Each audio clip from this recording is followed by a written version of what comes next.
We are back once again right here on the channel, everyone, for Smackdown Live Review. Anyway, so let's cut straight to the chase. The show started off with Vince McMahon. He granted Kofi Kingston one more opportunity. One last opportunity. But instead of Kofi Kingston doing it, Vince McMahon had Big E and Xavier Woods do it instead. Daniel Bryan was out there trying to convince Vince McMahon to not give Kofi Kingston one last opportunity.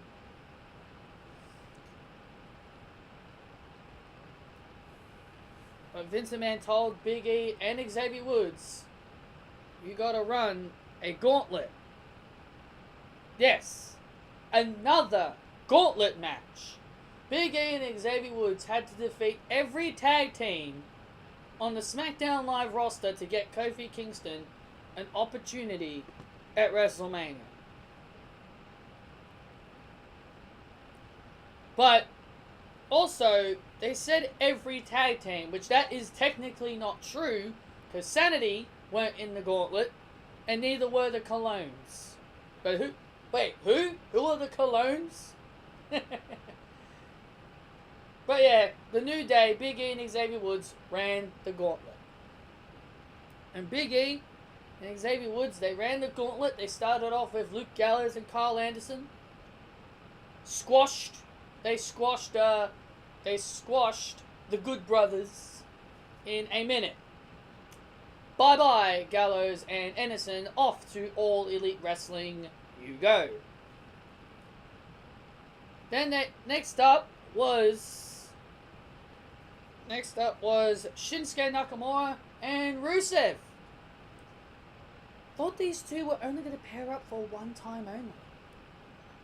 Still remember them saying that. But now apparently they're apart. But now apparently they're used to each other. Big E and Xavier Woods get past Nakamura and Rusev. And their Midnight Hour finishing move is now called Up, Up, Down, Down. Okay. I did prefer Midnight Hour though. Next up were the Bar. They were the hard ones here. The Bar were the challenging ones. They gave the New Day a run for their money, but the New Day got the victory. Xavier Woods was able to get the pin on Sheamus. But the Bar beat down the New Day when the match was over. Sore losers attacking the New Day here. And they put Big E through a table. The Usos come out next. And the Usos refused. The Usos refused to face the New Day. They refused to face them. And they said if anyone deserves to go to WrestleMania, it's Kofi Kingston.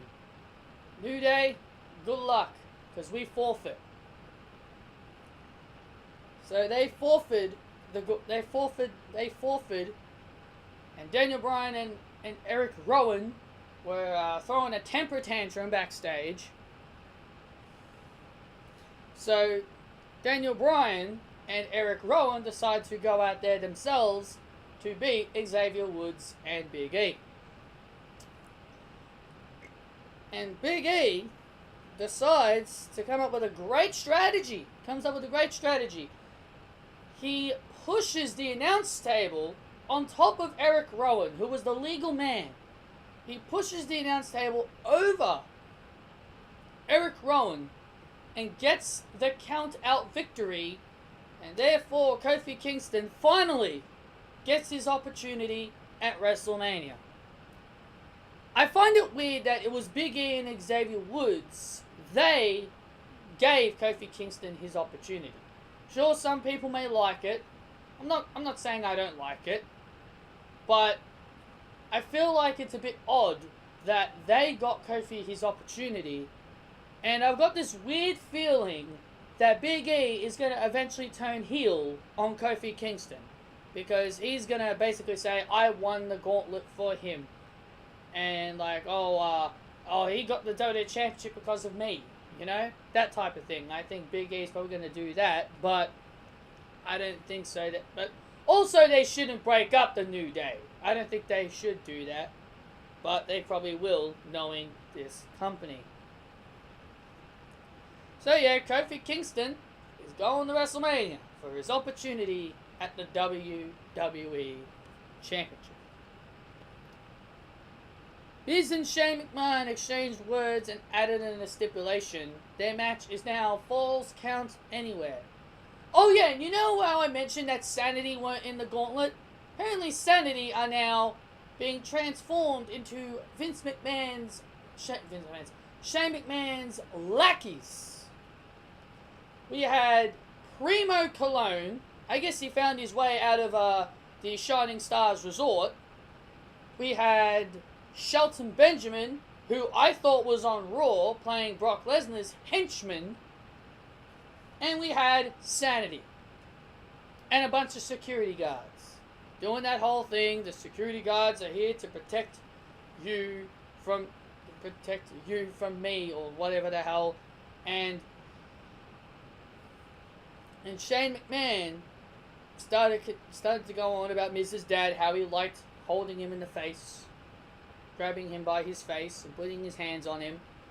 And then he also said that he also wishes that Miz didn't that George, or whatever the hell his name is, didn't spawn or didn't create the Miz as having his mum give birth to him. And this gets the Miz very cross, and he goes after Shane McMahon, but Shane McMahon gets away as the Miz beats down the security guards, Primo, Shelton Benjamin, and Sanity. I have no idea how Miz was able to beat all those guys, but to me, that's pretty pathetic. Kurt Angle versus AJ Styles. This is another rub in the face to WWE, pretty much rubbing it in our faces that we want something better for Kurt Angle at WrestleMania instead of Baron Snorbin. Randy Orton interrupts this match. The match ends in no contest. He RKO's AJ Styles and gets Angle slammed by Kurt Angle. Now we're going to talk about the real big story. Charlotte Flair. Charlotte got a title opportunity against Asuka, who has only been champion for 99 days. Asuka defends her title against Charlotte Flair in a great contest, back and forth. I love watching these two girls compete against each other. They always put on great matches. You see Charlotte Flair performing a Spanish fly, for Christ's sake. But apparently that's not impressive to all the people. Charlotte Flair ends up winning this match and wins the championship, and now has broken the record of 8 times. She's now broken Trish Stratus's record. She's now an 8-time women's champion. Now I don't give a damn. I don't give a damn what people say. Charlotte didn't earn the opportunity. She did nothing to deserve it. Who freaking cares? People say you got to put your best foot forward for WrestleMania. Charlotte Flair's your best foot forward. And also, there's been reports going around that they could be planning to unify both these belts and merge it into one title. They could merge both belts into one. That's one thing I heard. Two,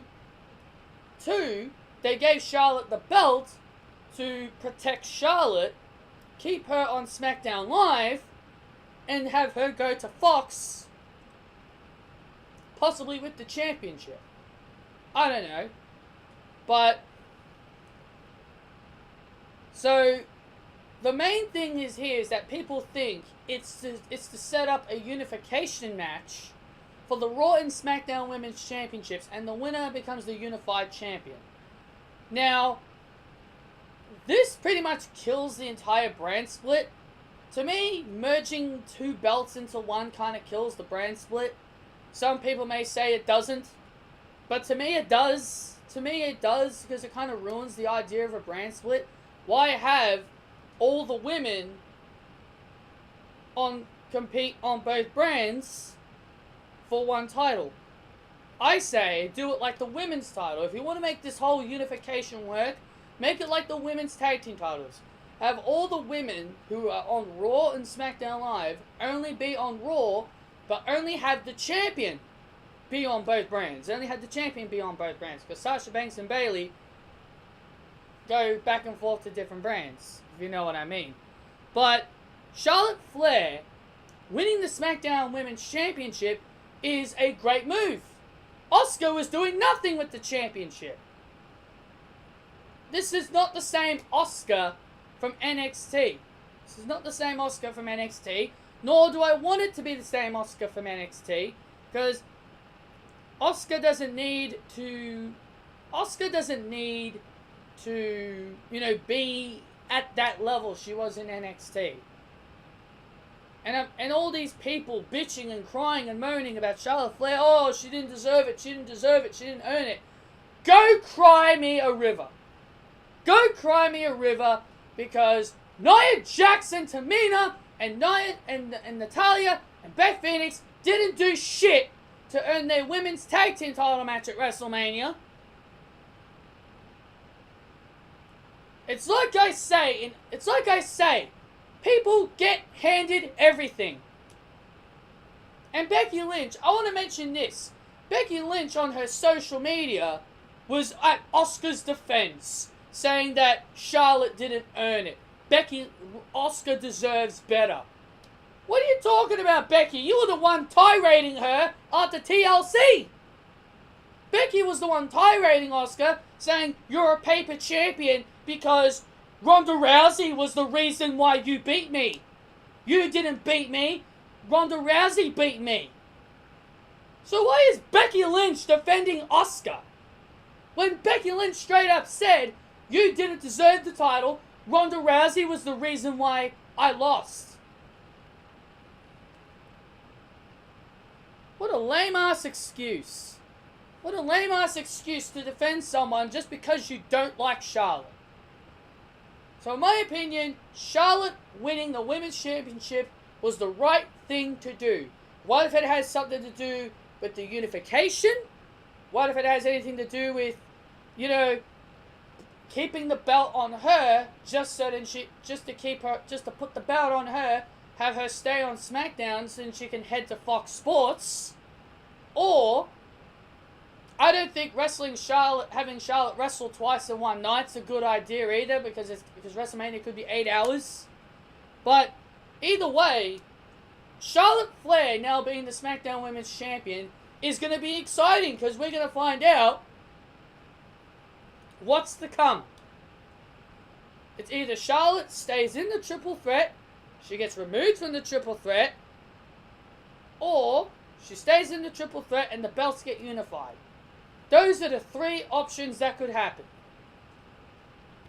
I have no problems with Charlotte Flair being the SmackDown Women's Champion for a third time.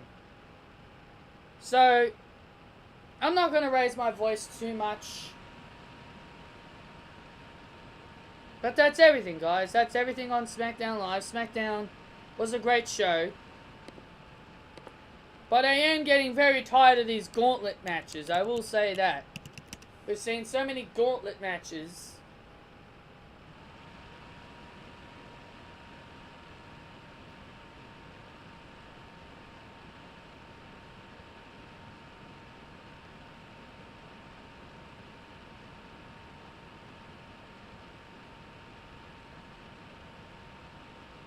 So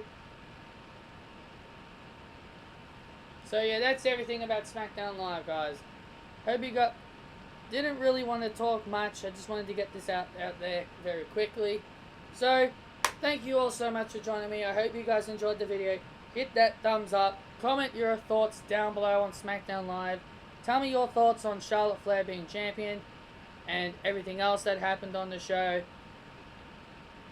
Subscribe if you haven't done so. Be sure to click the notification bell as well so you'll be notified when my videos come up. And I will see you all